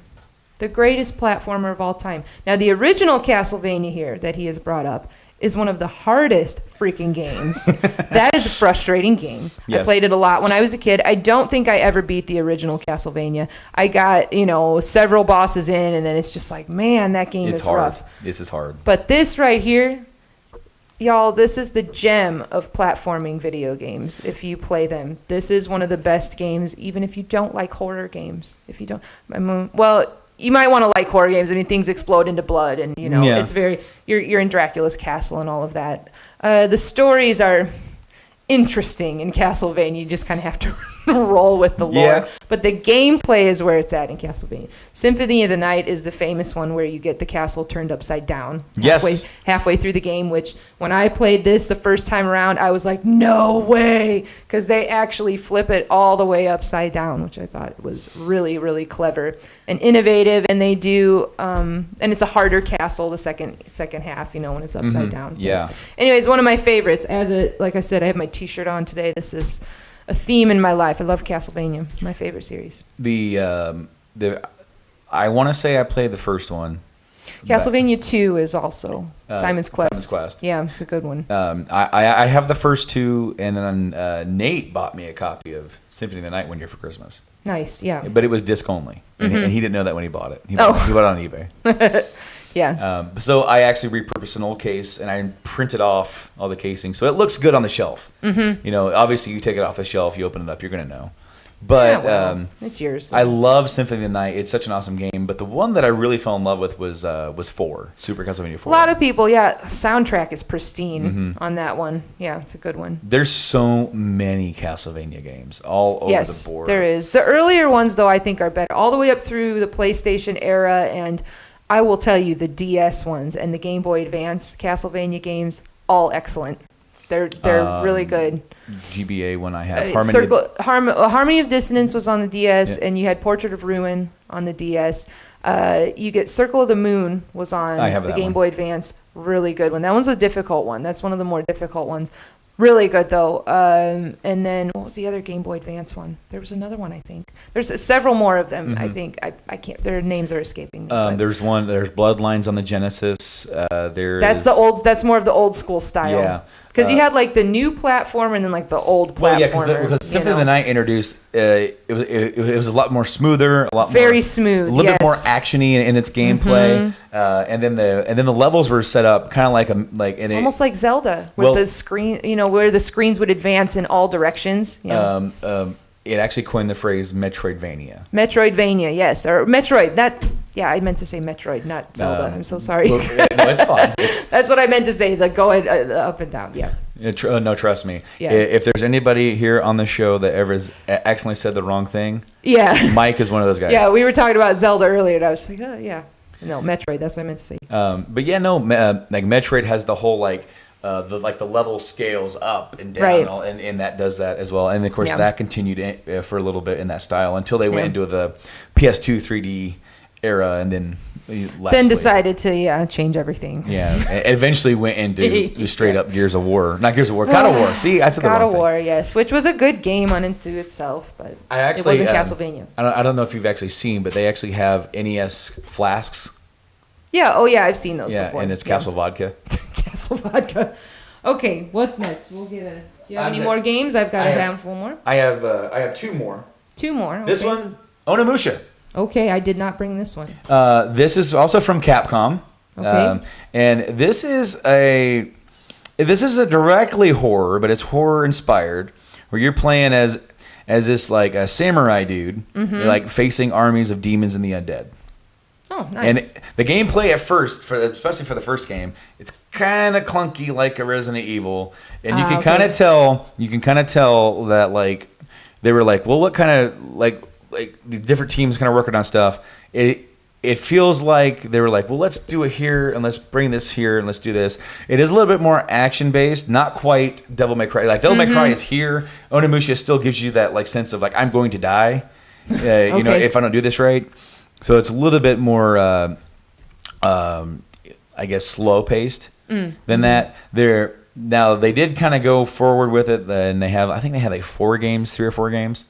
But I wanted to bring it up because it's that whole like feudal like era Japan with the whole like demonic and like undead, whatever. Yeah.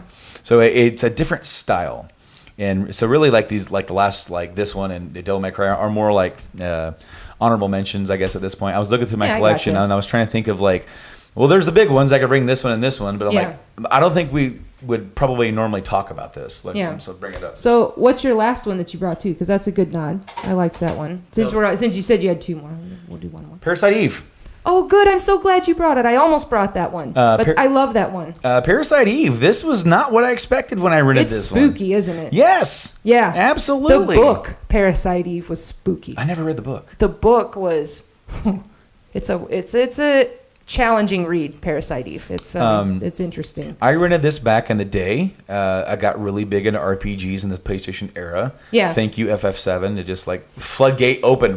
That was a golden age for the RPG. And so I missed the 16-bit and went into the 32-bit and played almost as many as I could get my hands on. Yeah. There are quite a few that I missed. This game was actually at one point somewhat FF7.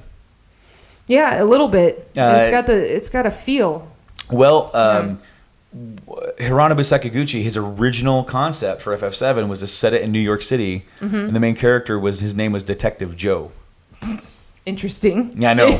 Interesting. And there was a group of terrorists going around destroying reactors around New York City. Oh, okay. It was some of that stuff went forward. Yeah. Some of it got left behind and got made into this. And this game, as I said, it wasn't exactly what I expected. It's kind of like take a Resident Evil, mix it with an RPG. Yeah, it's that sort of gameplay. Because when you're running around, it feels a little sort of like clunky. It is a little clunky. But then the battle's like in a different sort of like plane. It takes the level and it's like, okay, now you can only move this far, and it's more, and it is a gunplay. Yeah. Type thing. But then like the overall story of it was very The story's where it's at on Parasite Eve for sure.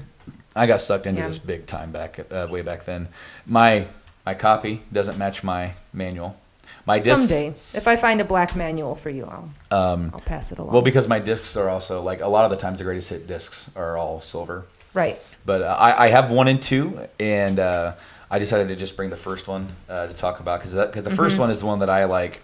Ended up renting this is one of those games, and I've told it here on the podcast before, that I would rent the same game until I was absolutely done with it.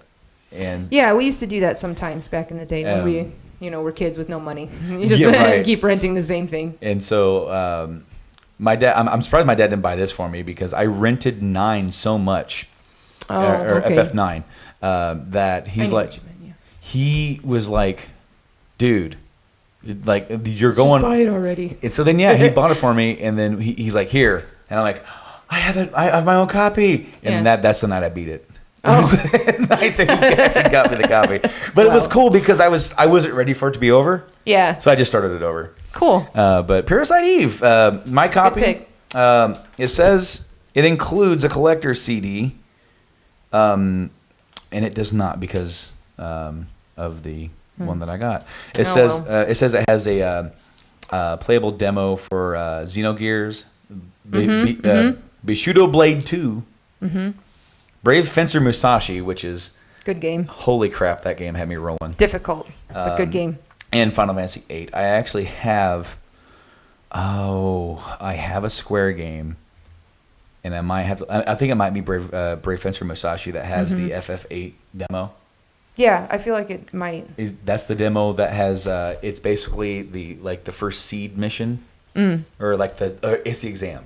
But then they replace Selphie with like Renoa, and she's not even in the story yet in the main game.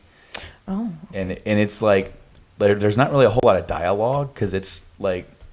It's literally they said, okay, you have Leviathan. They give you stuff is all out of order. Yeah. And actually, well, it's a demo, It's the demo, and it's not even it's actually the early version of the song that plays on the soundtrack, like when they're invading and when they're going on the beach. I can't remember what that song is called, but it's one of my favorites on the disc. I don't remember what it's called. In that game, it's one of my favorites from Nobuo on that soundtrack, and it's a different early take of that. And so when I first heard it, I was like, that's new. Oh, okay. So it's almost like a demo version of the song too, because then it completely changed by the time it went out. But you can pick this up on PS1 Classics as well, wherever you can get those. There's Parasite Eve 1 and 2. There's also the Third Birthday, and that's on the PSP, and I didn't like it nearly as much. I didn't play that. Don't. That's all right. I won't. I have other games that people can play that are good. Let's go ahead. So we'll bust through the other ones that I have here. I have another small handful, but we can just give a short nod to them. Sure. Yeah. So, let's see. Okay. I brought, these are a few 360 games that I believe deserve a nod. Some of my favorite ones. We have, not technically horror, but I had to give a nod to BioShock I almost this brought month. God, if you haven't played, I'm not even going to say anything about BioShock. If you have not played BioShock, go play BioShock. It's psychological. It's creepy. It's got jump scares. It's a first-person shooter, but it's like an innovative first-person shooter because you use your right and your left hand. Your left hand has powers that you can, where you can set people on fire. You can freeze them. You can, blow them up. Whatever, a variety of things. You can shoot bees at them, hordes of bees. It's pretty fantastic. There's corpses, lots of them, and it's overall one of the best written games I've ever played. This one coupled with BioShock Infinite, which I did not bring today, but BioShock Infinite blew my mind. I loved BioShock Infinite.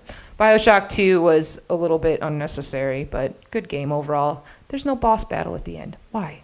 Why is there no boss battle? I don't understand that. You get geared up for a boss battle, you're all maxed out, you're hulked out, and then they just don't give it to you. Come on. Well, but there's been that is not this game. There's been some discussions, or at least with my frustration with the third Mass Effect and lack of boss fight. Well, yeah. Anyways, that's BioShock. Play this game. Oh, would you kindly go to? Would you kindly play this game, please? Thank you for that nod. That was good. Okay, a second 360 game I have brought that needed a nod. Again, almost brought was this one. Dead Space. Almost brought this Dead Space. game had some of the most horrifying scares. I mean, it was just edge of your seat, Yes. jumping.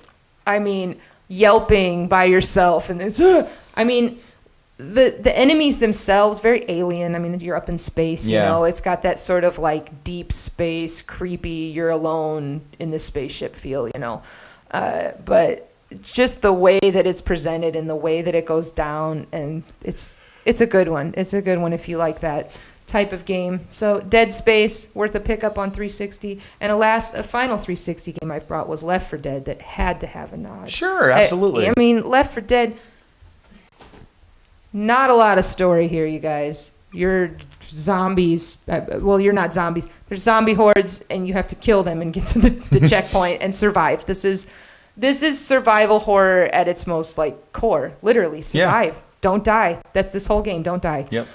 It's a ton of fun to play with other people. This is a good one for co-op. So, but yeah, like I said, the story is about, scratch the surface thin. It's very, very thin. But it's a good one for Halloween. Left 4 Dead.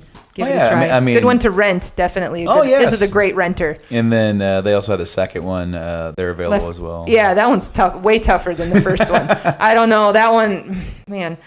But that's the game that has the famous hordes of zombies that come after you. And I mean hordes, where you're just flipping back and forth, just like meleeing everybody off of you. Yeah. And it's a good one, like I said. Okay, and I've got just two more that are very quick nods. Sure, absolutely. Because they're fun, and I had to bring them. So, and I knew that you weren't going to bring one of these at least. But the first one is for the PC, Alice. And they made a sequel to this, Alice, again on the 360, which is why I bring this one out now. I didn't bring the 360 copy today. I do have it. I've 100%ed it. I loved it. But Alice Madness Returns was very good on the 360. This game on the PC, though, came out, I want to say, in like the year 2000, something like that. 2001. That far back, huh? 2001, maybe. Well, I had it as system requirements, Windows 95, Windows 98, or Windows Me. Windows 2000 and Windows NT are not supported. All right. So this is how long ago this game... Yeah, 2001. There it is right there. Copyright 2001, 2002. So in that arena it came out. So I was in college when I played this game. So in order to play this now, you'd probably have to download some sort of... I was going to say Alice Madness Returns, I believe, was either bundled with this. I don't know if it was a special edition or not that was bundled with this. But I'm pretty sure you can download this game, the original one. Oh. Alice... just called American McGee's Alice. I want to say Mike just got the second one in his 360 bundle. He got an Xbox 360 in like a stack of games with the Kinect and two controllers for $50. Wow. Okay. And I really marked out about the Alice one because he had some games in there that were just like whatever, but I'm like, that one, I told him like that one, I've heard really good things about. It is very good. It is very creepy. If you don't know anything about it, it is like a horror version of Alice in Wonderland. Everything is as creepy as they could make it. And it's really good. The visuals are really good. It's very fantastical to play. But definitely don't play it with PC controls. Get a controller for your PC. I didn't have one back in the day. I was trying to play with like spacebar and the arrow keys, and not a good idea. It's very frustrating. So be patient with this one. It's a little bit clunky in the early rendition, but it's a good one. And just for fun, at the very end, since we're getting to the end of our cast here, I'm assuming, just for fun, we had to bring Luigi's Mansion. I had to bring Luigi's Mansion because it's one of my favorites. I thought about it because I'm like, I thought about that, and I also good. I also thought about that copy of Ghostbusters that they put out on the PS3 and 360. I didn't play that. Yeah. You never played it? No, I didn't play the Ghostbusters. It was fun. Was it? It's basically Ghostbusters 3. Okay, I don't play a lot of the franchise like movie games like that. I don't know. It was pretty good. And we'll talk about like we just mentioned because there's actually like some sort of like you sucking up the ghost with the vacuum cleaner. Okay, yeah, well, yeah, Ghostbusters. Well, with Ghostbusters, you play it as a dude that never talks. He's the new guy on the team, and they have all the actors. The actual actors like Bill Murray and Dan Aykroyd are all there, and even the girl that plays their desk or their clerk, their secretary. Okay. She's even there, and the game is actually more of a sequel to the first movie than the second movie is to the first movie because it actually has to do with Gozer and you actually go over to the other dimension. Oh, interesting. And like this is I played it on like the PS3, and like you would have to like drag the ghosts with your proton pack, and then to get the trap would start sucking them, but you had to like slam your stick down. Okay. Slam them in like into there. Yeah. And they made enhancements to the proton pack where it was the regular proton pack. With a click, it would go into the slime, and then it would also go into two other ones, like a plasma or like some other one.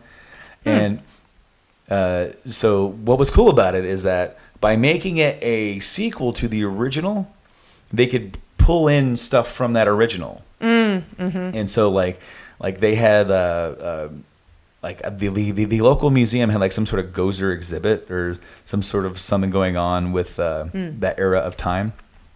Highlighting that, and then just so happened around that time, the little place where they keep the trap. You know, at the end of the first movie, the power gets shut off and the whole thing, like their whole mainframe crashes and all the ghosts start exploding back out.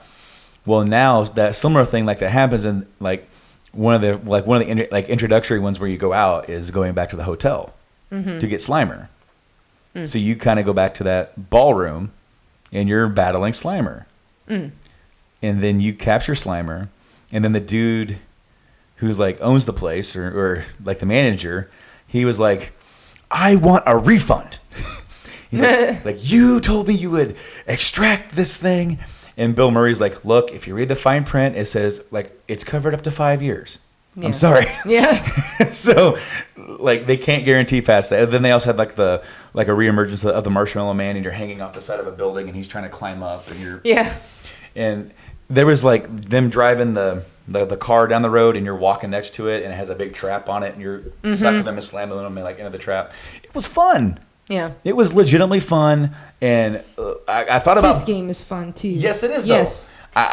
I went on about that game because I didn't bring it, because I actually was going to bring it and then I forgot. I was actually also meant to grab Dead Space as well, and then I totally spaced it. But Luigi's Mansion, that's what... it's so good. It was the gem of the GameCube. It is. It is so different. It is, and I loved playing it with the original GameCube controller because you had those squishy triggers. Yeah. And something about the squishy left trigger and it being the vacuum, like that was the one. It just like felt the tactile way that it felt like to play that game with those original controller was. Now did you play the sequel? The sequel, I did. That was the DS or 3DS version that came out. I feel like I never finished it. I'm all the way at the end. That's the Dark Moon, Luigi's Mansion Dark Moon, right?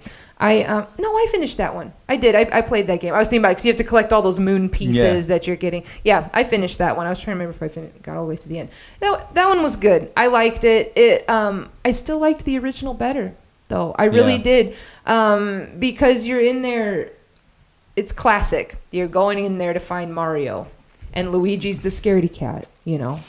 Of course. Why is it always up to Luigi to find him? I don't know, but I loved this game because Luigi is that character, and they made him to be the hero finally in his own game. And it's one where he has to be brave, you know? He has to go and fight the ghosts and do all the really scary Mario stuff, you guys. You know, fighting all the boos and sometimes the king boos. I mean, they're pretty hard to fight. Some of them are. It can be a little frustrating, Luigi's Mansion, every once in a while. But it's got a lot of treasure hunting, which I like. I'm a big fan of that type of stuff. I like how they had like the little Game Boy Color little. Yeah, there's the little what is it? Because you're a little Professor Egad, I think is what they called him. But the little guy that's basically guiding you through the mansion, the little techie guy, you're in an old school Game Boy Advance that Luigi brings up to look at the maps and things like that. So lots of really good Nintendo Easter eggs in there. That was one of Nintendo's good ones. I liked it. And you know what?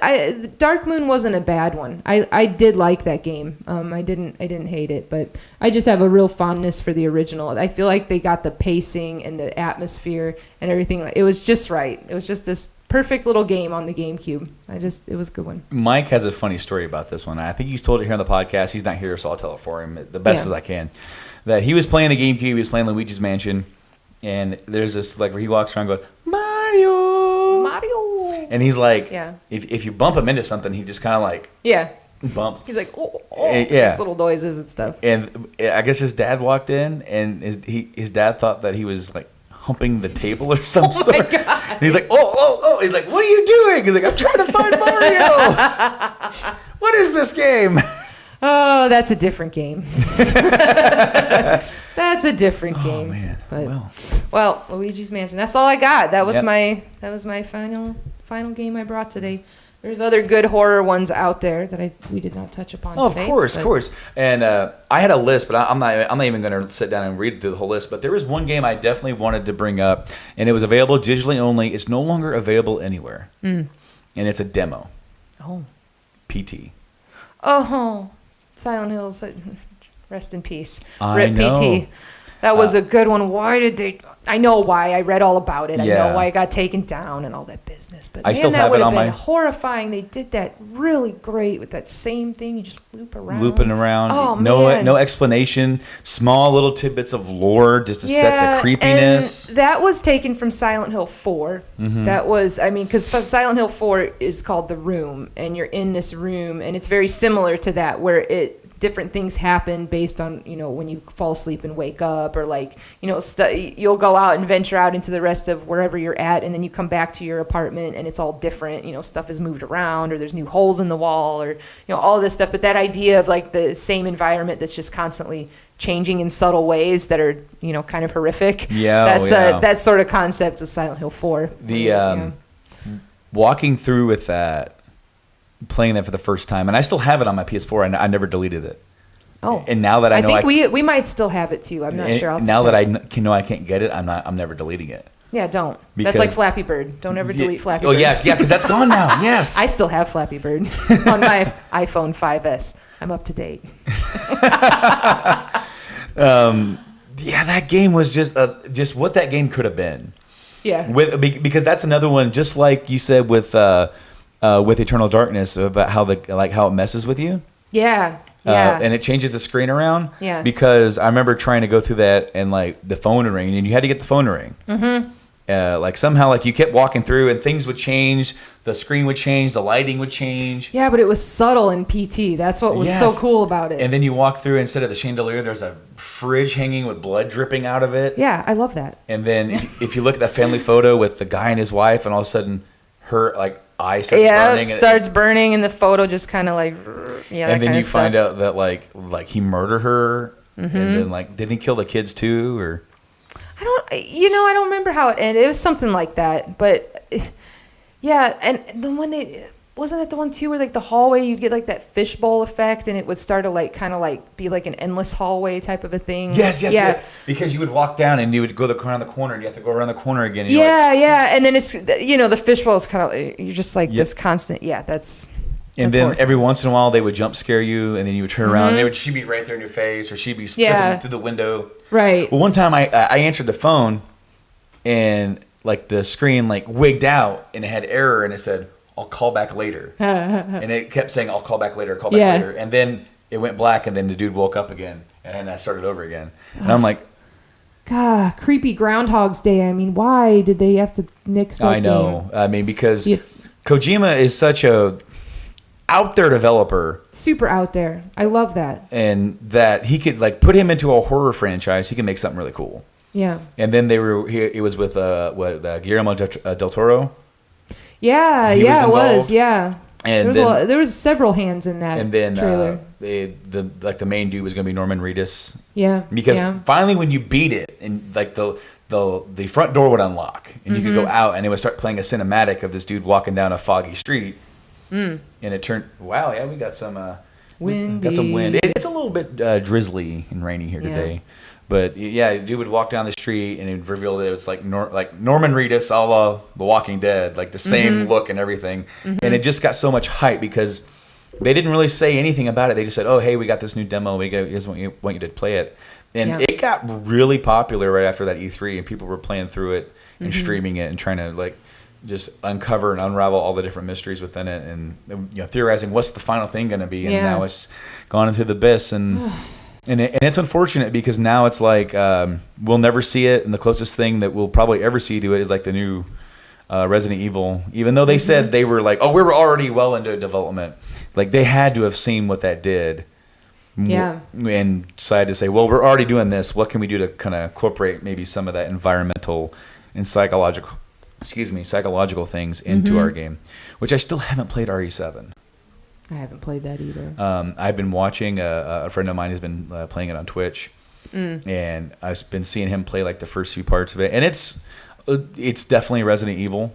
Like it's from what I've seen, it's enough Resident Evil there, but then they're just adding in like these like the enemies are just like this family, and they're kind of roaming through that house trying to chase after you, and that game is also in VR. Yeah. Oh, that'd be interesting. Very interesting Yeah. VR experience. Yeah, horror. I could definitely don't play any horror games on VR if you have heart problems. Yeah, VR is an interesting experience. I played the Oculus Rift. That's the VR experience I've had. But yeah, it's kind of like lucid dreaming. It's very, very strange. It could stick with you in strange ways. Yeah, don't play it if you have PTSD either. Not a good idea. All right. Well, I think that's going to do it for us here today on the show. Yeah. Thank you so much for coming on. Well, you're welcome. I had fun. It was fun to have show and tell with some of my favorite games. Oh, absolutely. Yeah. Glad that we had some of the same picks. That was it shows the strength of these games. You know what's funny? That list that I said I'm not going to go down. Yeah. Number 1 was Silent Hill 2. Yeah. Number 2 is PT, and that's when I was going through that list to see if there's anything else I could talk about, because I don't own a lot of these, and some of them I never played. Like I never played any of the Clock Tower series or. Ooh, those were interesting little games. There was some other ones I didn't bring up. There's one game called Rule of Rose that I didn't bring. Rule of Rose. That's one of the great soundtrack. Oh man, that game is sought after for collectors. I have that one. Yeah, well, that's it's hard. It's a hard game to play, but great soundtrack. Yeah, I'd love to have you back sometime to share some stories about GameStop. Oh yes, we could have lots of stories about GameStop. We refer to that as here on the show as the Devil's Playground. Anytime that we say that we went there, we just call it the Devil's Playground. Yeah. Because I literally feel like I'm making a deal with the devil every single time I buy something from them. It's no different than shopping at Walmart. Yeah, I guess not. Except they're more pushy. True. That's very true. You know, Walmart people leave you alone. They won't try to, please, will you get a new membership? Will you sign up for this magazine? Will you want to do this? Do you want a $2 protection on your game, which actually on a Blu-ray disc is not really going to amount to anything, especially if you actually take care of your games. Yep. They certainly know how to string their employees along. They do. Make them do things that they really don't want to do. Mm-hmm. And I sympathize. Corporate city. I sympathize with the employees there, but I try not to go in there. But I know it's rough. Thank you guys for checking out this episode of the Game Addicts Podcast, episode 52, gearing up for Halloween. Hope you enjoyed the episode. Wherever you enjoyed this episode, whether it's on YouTube, you can find us there. You can watch us. We have the games here, you know. We actually own the games we talk about. Correct. Yes, that was my personal collection. Yes, and as with mine. And, of course, we're on podcast services. All the ones that you can find us, iTunes, Podbean, Stitcher Radio, Google Play Music, and some of the other offshoot apps where you can search the iTunes thing. Game Addicts Podcast, you can find us there. You can check out our .com, GameAddicts.com, and just scroll through all our social medias, Game Addicts Podcast, or Game Addicts Play for the ones that weren't long enough for screen names. Wouldn't let me do that, but we're all out there. We're on Instagrams. I try to post pictures of our collection or stuff that we're talking about. So until next time, I think that'll do it for us. So with that being said, I've been Brando. Yeah, and I'm Sara. And we'll see you next week. Take care.